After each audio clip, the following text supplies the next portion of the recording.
Before we jump into our ENCORE Elko Live broadcast, we do want to update some important statewide news. According to a report online from the Nevada Independent, a statewide independent news source, Nevada Senator Jackie Rosen has won Nevada's U.S. Senate race, fending off a challenge from Army veteran Sam Brown. It was a contest closer than polls projected to represent the Silver State for a second term. Like several of her Senate Democratic colleagues running in tight races, Rosen was able to win re-election despite former President Donald Trump winning the state at the top of the ticket. With Rosen's win, Democrats retained a critical swing state seat. By flipping seats in West Virginia, Ohio, and Montana, Republicans have now taken control of the upper chamber. Races in Arizona and Pennsylvania, 2 seats held by Democrats, have yet to be called.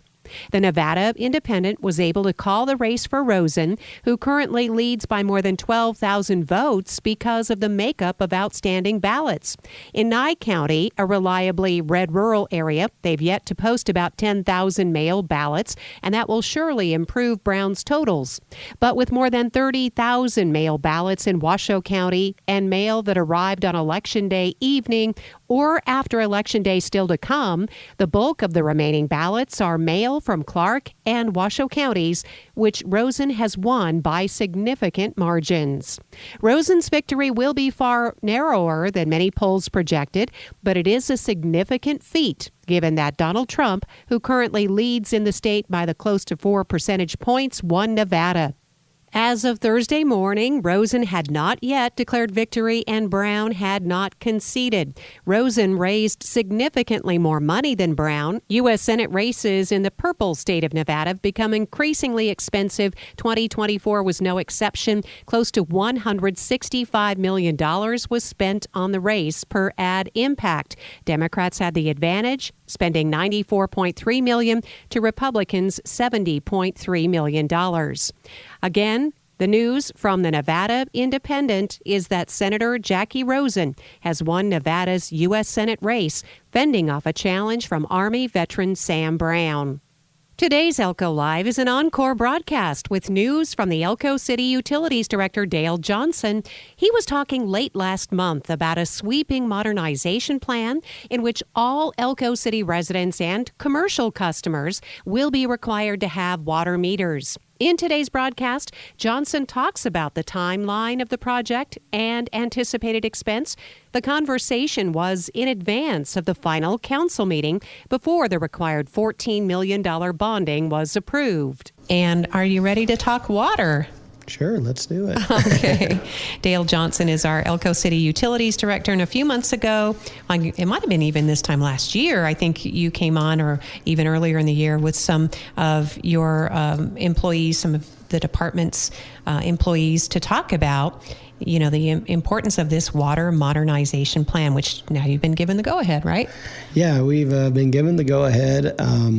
We've actually went to Carson City and received grant funding and loan funding for this project through bonds. This will pay for our meter installations, our meters. It's an AMI system, which is a radio read system throughout the city. With the meters, it'll pick up the leaks on the customer side of the property.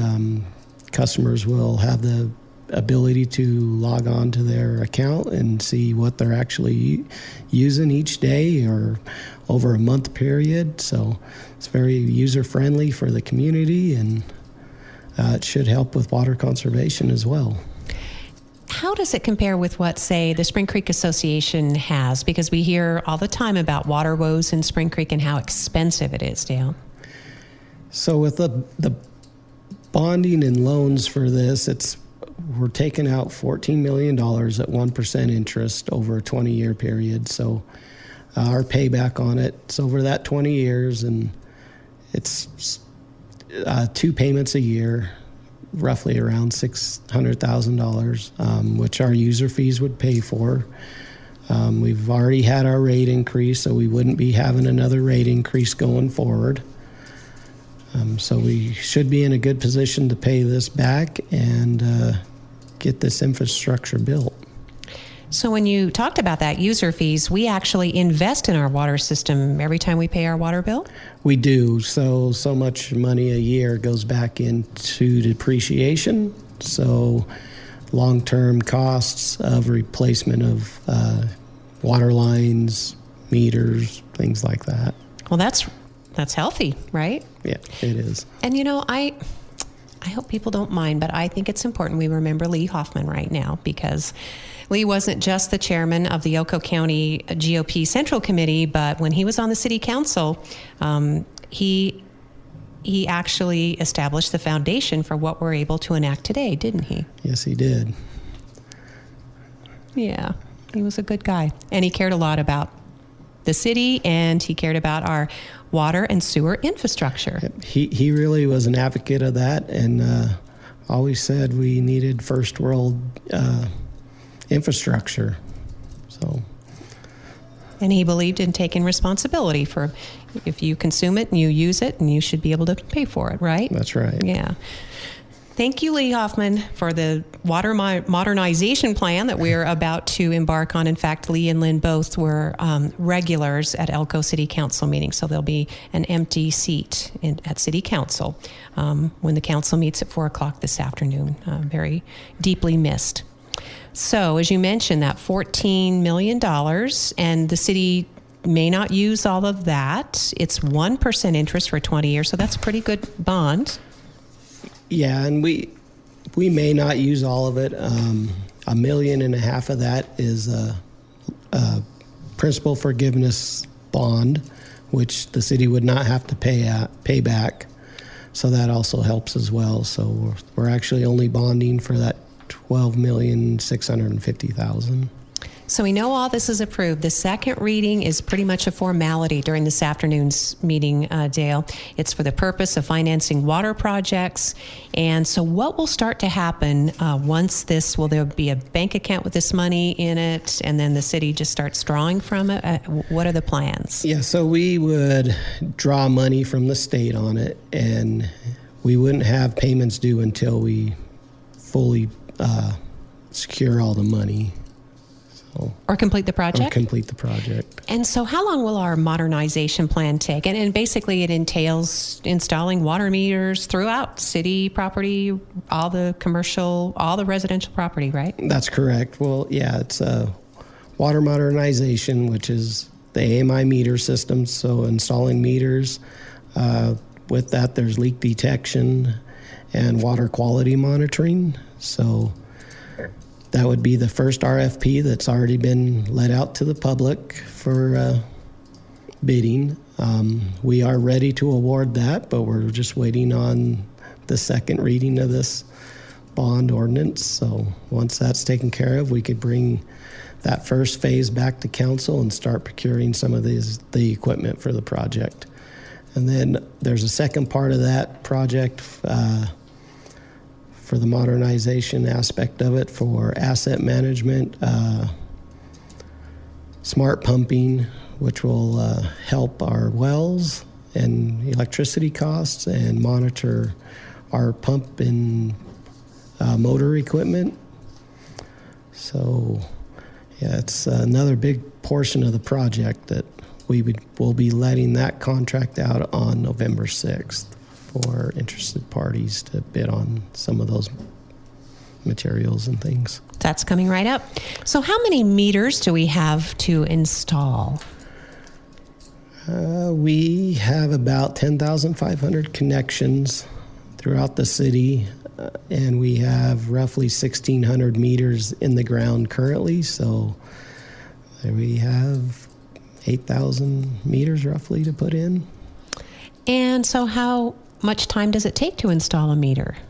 If it's just installing the meter in an existing pit, the crews can go around and install a single meter in 20-30 minutes, program it, and have it on the network ready to go. When we have to install the actual meter pit itself, that takes a little longer because we're excavating, installing the meter pit, connecting on to city side, customer side water lines. Also evaluating those lines at the time, see what kind of pipe materials they are, and basically seeing if they're in need of replacement as well. So that'll be a good thing. Again, you can detect leaks. They might be on the city side, could be on the private property owner's side. We can talk a little bit about that. But it sounds as though when the city enacted the water meter ordinance, it applied to just new construction, right? That was a few years ago? That's correct. New construction were the only customers that had to be metered. And with that, those new metered customers over the years have been subsidizing the flat rate customers, because flat rate customers are using 3 to 4 times the amount of water as the metered customers, and they're not paying for it. Yeah, and that's going to change, and that should help the conservation. So about 1,600 of the properties are already metered. That's a fair estimate? That's correct. Okay. So installing the meters, so who pays for the equipment? Is it the property owner?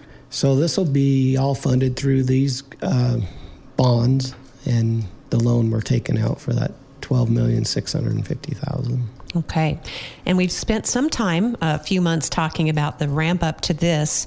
So if the crew comes and they go to install your meter and they do discover a leak, what would you say, Dale? What will the process be like then? We would talk to the homeowner if the leak was on their property and either work with them to get it fixed right then and there, or, if it's close in proximity where we're working, because we're going to have to take some of the line out to install the meter pit, we may encompass that in our installation. Because it's likely that with all these older homes, which I don't know, actually it's not, I don't have an idea. Are there more older homes in Elko than newer homes, or? I think there's more older homes in the tree streets than definitely in the homes, tree streets, right. Sure, right. I just couldn't off the top of my head think, have we had more new construction that encompasses the older homes? I mean, the ratio of, it might be about even, huh? Double in size, or? Yeah, newer compared to what? Well, that's a good point, yeah. 100 years old versus 50, yeah. A home built in the 80s, that's a long time now. Yeah, it is. You're right, So, you're right. I mean, it's 40 plus years old. So most of the homes are older homes, I would think. So property owners should be aware, I guess, that there are some things that they could be responsible for, right, Dale? I mean, and you can get insurance for this. Yeah, we do have the insurance program. I've seen a lot of talk on Facebook that it's not real. And it's real. I bought my policy. It's real. Yeah, yes. It's a real policy that the city's offering through a third-party insurance carrier. Mm-hmm. So, and it's very inexpensive, really, for water and sewer. It's roughly $12, $13 a month for both policies, and it'll cover the replacement or repair of water lines and sewer lines all the way out to the main on the sewer. So that might be from your house to your yard, right? Yeah, so water, customers' responsibilities from the house to the meter pit or shutoff valve, and then on sewer, you're actually responsible all the way out to the city main, including the connection. So if you had to replace your sewer lateral, you would have to get a street cut permit, replace that asphalt and everything once you dig into the alleyways or streets. All right. And that's not uncommon for some of these older properties. It's actually very common. We deal with a lot of those replacements every year. I remember asking Mayor Franzoya, so that was a long time ago, right?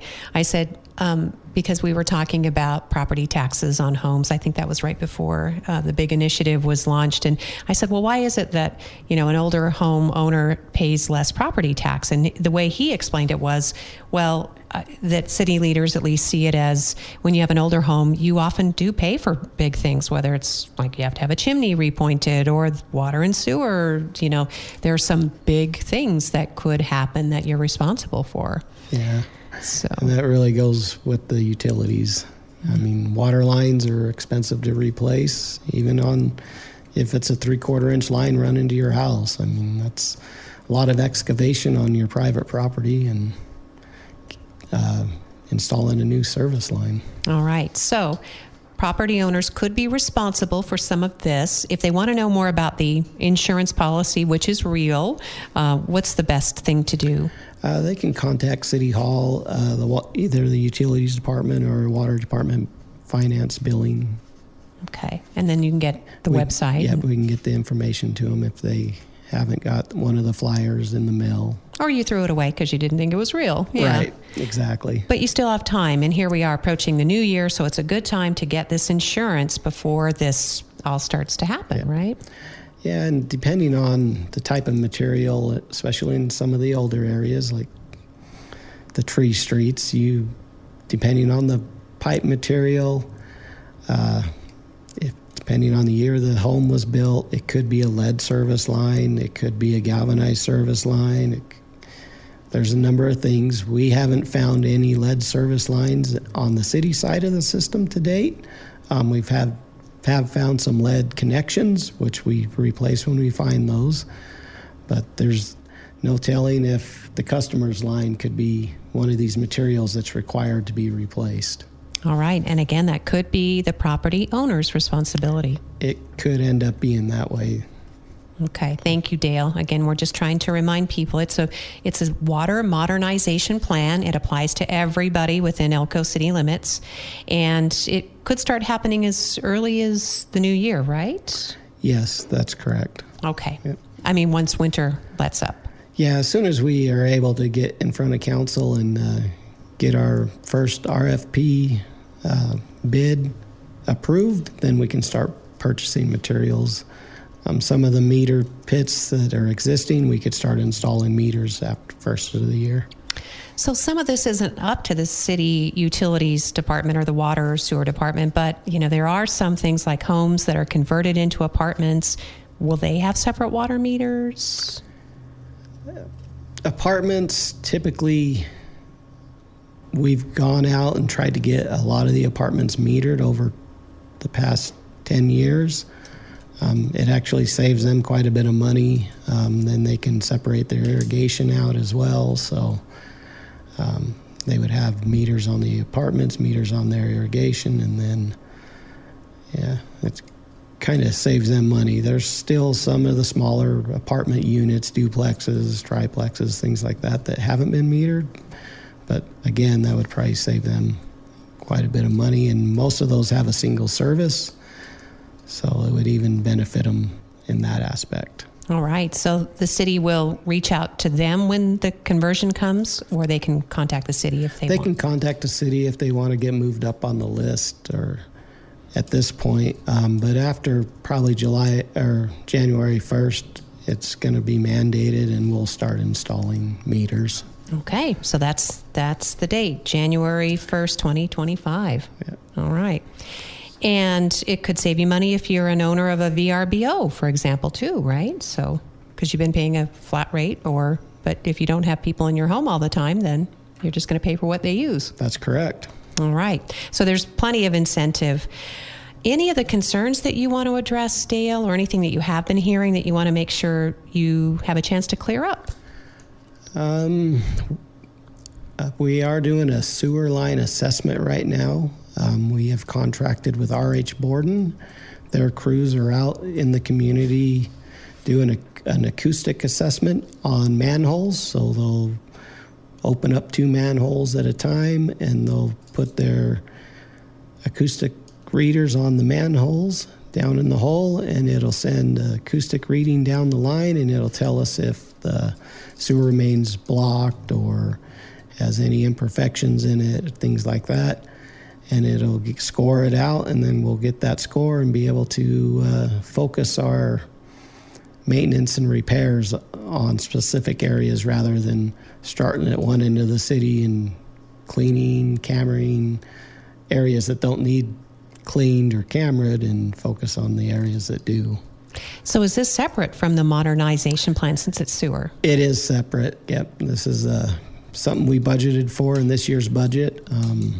Along with the project, they're GPS in all the manholes in the city. They're doing level 1 manhole inspections, so they're evaluating the manholes to see if the actual manholes need repaired or if the concrete's spalling or if some of the older ones have bricks in them still. They're brick lined and not concrete, so it's pretty informative study that's going on. They also check our pipe elevations, inverts, and things like that. So, interesting. It reminds me of Cedar Street reconstruction, right? There were a few surprises. There are some surprises out there, and this will be a comprehensive study of the entire collection system. So it'll also give us an idea of where our lines are full at capacity, or if they need to be upsized, or if we're doing good, and give us a direction in the future on how to manage that system. Well, I know you make reports regularly at City Council. There's always a time at the end when all the department heads or chiefs or all the officials get to make reports. But will you keep us up to date on how that project's going? Yeah, we will. And it's all GIS based, so we'll actually have a mapping system of everything, and we'll be able to show council exactly where our focus needs to be, on what lines should be slip lined in the future, replaced, and things like that. And that'll probably be one of the upcoming meetings where once we get all that data back, we'll bring that to council and show them the whole picture of the sewer system and let them know what's going on. Well, I may be one of the only people, and I'm like, that's kind of cool, all that infrastructure. It's all underground. We don't see it, but it's essential. So, it is. Yes, Dale. So thank you. So did we get through most of the water sewer issues for today? Or I think we have. I do want to mention that we just submitted our lead and copper inventory to NDEP. We do have about 3,000 unknown service lines, and this is water service lines.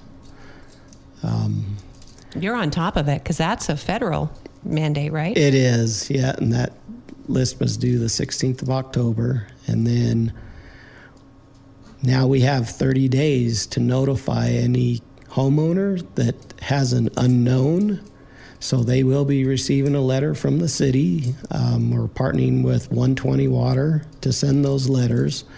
The letters will have specific EPA language that your service line's unknown. We don't know if it's what pipe material. It could be lead, may not be lead. And there'll also be a portion in there that the homeowner or customer, if they're a rental unit or something, can go and investigate their pipe coming into the house, and they could report that back to us, and we could get them off that list if it's not one of the materials that is mandated to be removed. So I was just going to say, so what do we do if we get one of those letters, Dale? Should we be concerned? We shouldn't ignore it, right? You shouldn't ignore it, but I'd read the letter. It'll have instructions? It'll have instructions. Evaluate your pipes if you can. Feel free to reach out to the utilities department or City Hall, and one of us can even come over and look at their piping and check it out for them. All right. And that would update our list as well. So more to come on that one. Yep. Okay, so looking for the lead and copper pipes. Yep. Those need to be replaced. Yep, within 10 years, they all have to be replaced if they're underground. And cities are being told you need to budget or fund for 10% a year over that 10-year period. Thank you for listening to Elko Live today. We invite you to contact the Elko City Utilities Department if you have questions about the Elko City Water Modernization Plan that was outlined in today's program. This archive program is online at elkoradio.com, where you'll also find our network of stations streaming.